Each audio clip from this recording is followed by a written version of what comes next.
Hi, I'm Rahmana Finney here with ladies in the locker room, and this is my sports quickie. Is Stephen Curry an alien? Because I think he's an alien. From a planet called Krypton. This young man averages over 30 points a game, 5 rebounds, 6 assists. He never fouls out. He dunks. He shoots 3-pointers. He blocks. Apparently, he blocks people to the ground like he did to Philadelphia's forward Jakar Sampson the other night. Poor thing, he blocked him to the ground. And on top of all of this, has outstanding character. I, for one, am just thankful to be living in the era of Stephen Curry. Also, I have my eye on Kawhi Leonard, that strangely quiet and unemotional man. Okay, there must be some supernatural power in those cornrows because he is quietly neck and neck as far as his stats with LeBron James. He's emerging as a leader for the Spurs as the senior players begin to hint at winding down. And except for last night's 117-103 loss to the Cavaliers, you cannot tell by the way they are playing. But you know, the Spurs have been known to conserve their energy and then release the beast when it's time. So I never count them out. I'm Rahmana Finney. That was my sports quickie. What's going on, everybody? It's your girl, it's Hattie, and this is my sports quickie. Well, you know what it is. You know what I'm going to talk about. I've got to talk about my man, Cam Newton. Now, unlike some of you guys, I've been a Cam Newton fan for a long time, since he was at Auburn. Cam is a big dude in a lot of ways. He's got a big heart, he's got a big smile, and he definitely has a big game. Now, in case you didn't know, Cam's been doing a lot of celebrating this season. Now, I had to break this down to someone. If you watch enough football, and if you've been watching as long as I have, you will notice the team that parties the most and celebrates the most usually goes the furthest. For example, a few years ago, the New York Giants, the big blue wrecking crew, had a great season. They were on top of the world. They were partying. They were celebrating every game. Then, long time ago, the Chicago Bears, they even did a song, the Chicago, the Shuffle. Super Bowl Shuffle is what they called it. They partied, they celebrated all the way to the Super Bowl.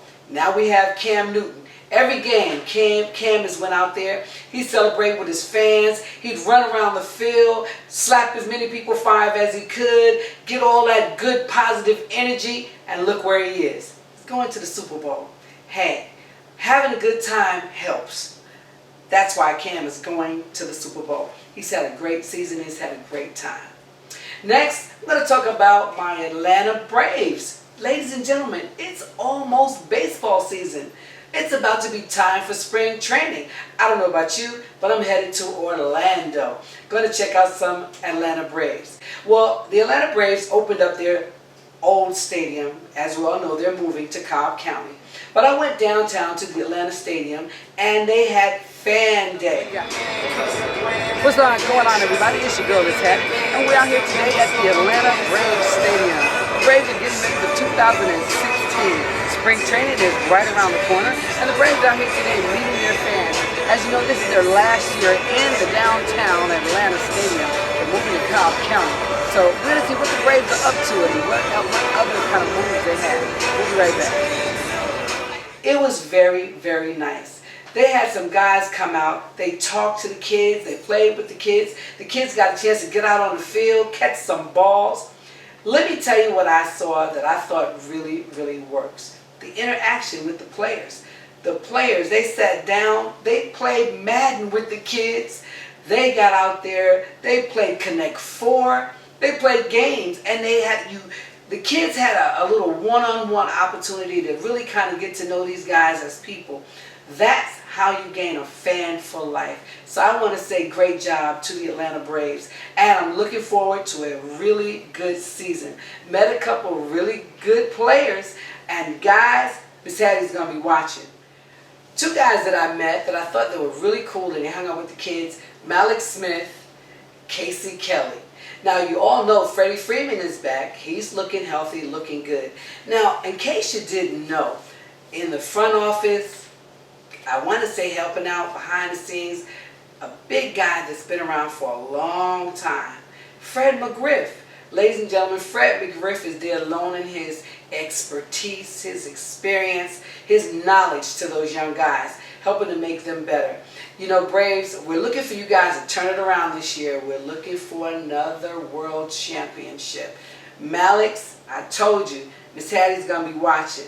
You guys, you got to do some good things this year.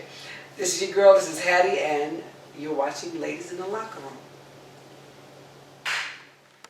Hey y'all, what's up? It's your girl Coria with my Sports Quickie. Alright, let's talk about basketball. There's no way we can mention basketball without mentioning the Golden State Warriors, who is the #1 basketball team in the league right now.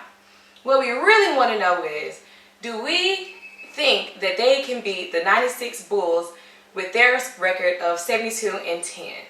So far, with 47 games being played, they are 43-4. I think those odds are looking really good for the Warriors. Right now, they're 43-4, which is the second best score since the 96 Bulls. In other news, in the beginning of this year, that took a lot of people by shock was the firing of Cavaliers head coach David Blatt. Now, I just don't get this. How can you fire a coach that have brought you over half of your wins? At the time he was fired, they were 30-11. You just don't fire a coach when you have won over half of your games. I think that the Cavaliers panicked, and I think that they made a poor decision. But hey, what do I know? That's all that I have today for my Sports Quickie. I'm Coria. I'll holler at y'all. This is Ebony, and this is my Sports Quickie. In the land of NBA, it is now free agency time. The two players that I want to talk about today in particular are Russell Westbrook and Kevin Durant. Now, these are two high-power playing individuals on the court, and Kevin Durant will be eligible for free agent this year, and next year to follow, it'll be Russell Westbrook. With Kobe leaving this year, it already seems that the Lakers are trying to rebuild their dynasty. So my thought is, if they stay with the Thunder, then they could possibly earn more money and also win that NBA title. This is your girl Ebony, and this is my Sports Quickie.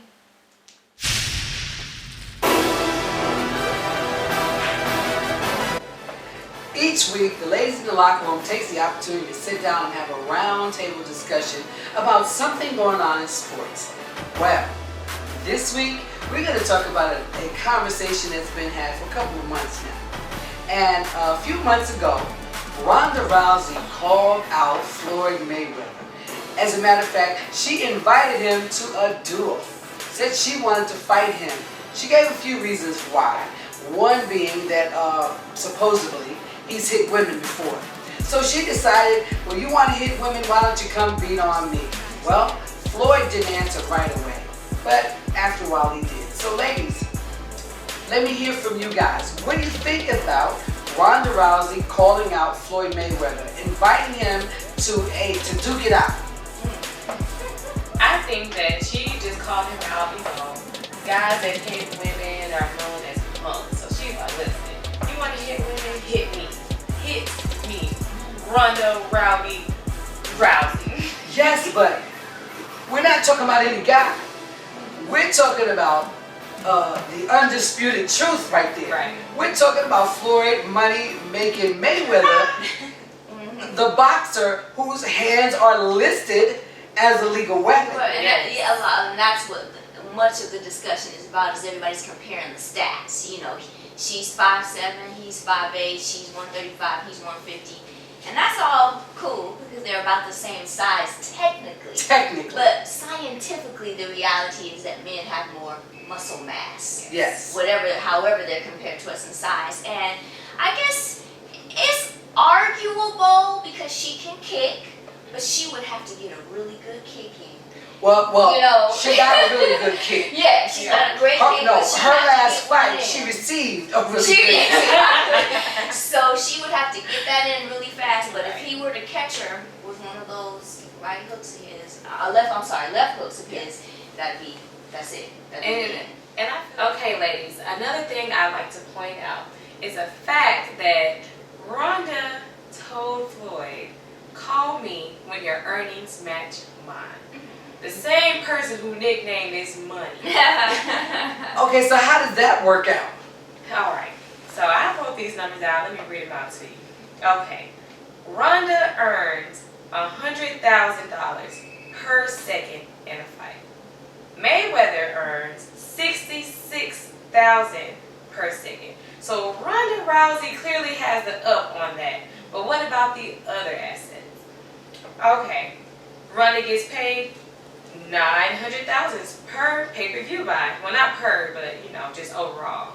And Mayweather earned $4.4 million. And there you have it. And there you have it. Yeah, that's not quite. Not yet, Rhonda. Not yet, Rhonda.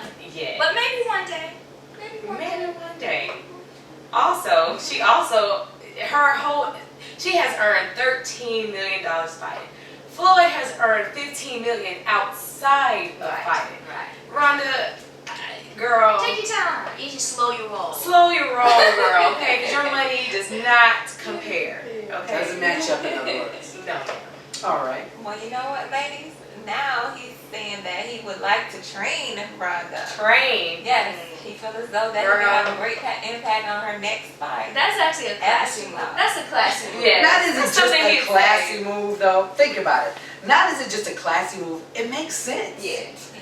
If you want to be the greatest, Get trained by the greats. trained by one of the greats. I think that's a good idea, Rhonda. Yes, I hear Rhonda. you. I hear you. And he'll teach you how to make that $15 million outside of fighting. Outside of fighting. Absolutely. Floyd money making Mayweather. Okay. So, ladies, let me ask you, what do you all think? I think that she probably was doing this for publicity, something to boost up her career. What do y'all think about that? I think you're right. Well, no, you know what? One of the things I think that's great about this is that all these stereotypes about gender are finally starting to be leveled. And just how Muhammad Ali, even though Muhammad Ali was doing it to sell the fight, he was also being himself. And I really think she's being herself. She's a fighter. That's what she is. She was probably fighting before she was doing it professionally. But I think she probably She's just... probably rowdy Rhonda. Yeah. I mean, and I'm sorry, I don't mean to be totally controversial. I would like to bring up that she's definitely being herself because she's done the same thing Floyd has done. Hello, she has assaulted her boyfriend. Hello. Okay, so now, you know what? That's a great point. Because that's not something that I've heard before. Yeah. So she has the audacity to call Floyd out Yes. for beating on women, Yes, but you're telling me She that said she has... was mad because he had taken some nude pictures of her and she was afraid he was going to post them, and she said she slapped him so hard she hurt her hand. And I just find it interesting, and we're in this shifting time, so it'll probably change, but it's okay for a woman to hit a man, but if a man hits a woman, it's not okay. And I believe that at some point that has to shift. So she's helping us, even with this conversation, by being who she is, because that's my answer to your question. I think she's being who she is. I think she's a hard-head girl. I think she's a bit of a bully. And Probably take a licking and keep on ticking. Yes, Okay. and I think she thinks that she can take him, but I think she's mistaken. And I think also she has this confidence, okay? When you win in a lot, the same confidence that Floyd has, Yes. so now she feels like nobody can beat her for real. But we But already I know agree the with things, Rahmana. you know. I agree with Rahmana. Sorry, Rhonda, but I don't think you would have been able to take Floyd. Kicking, scratching, fighting, whatever. Yeah. I think one good connection, like you said, with that left hook, It's over with. it would have been over with. Over. Southpaw. And let me bring up one more thing. She's been rather quiet since her defeat. Yeah. She has. Yes. She was shocked. She wasn't prepared. And I mean, and that goes to show just her personality. I think she took that young woman for granted, but I think she was so high on her success and what she had achieved that maybe she didn't train as well as she should have. Yeah, she was headstrong and she was cocky, and that girl had something to prove. Yeah. Boy, she came in there. She wasn't ready. She wasn't ready. So another good point. She talks. She talks. Yeah. Well, ladies and gentlemen, what do you think? You can always hit us up at ladiesinthelockroom@gmail.com or go to ladiesinthelockroom.com. Tell us what you think. Do you really think that Ronda Rousey could have taken Floyd or still may? Or do you think Floyd would have just knocked her out and just, look, she asked for it, Because clearly, as Rhonda said, he has no problem hitting a woman. Well, join us next week when we'll have another good discussion. But ladies, thank you for your input. This is Ladies in the Locker Room, and we'll be right back.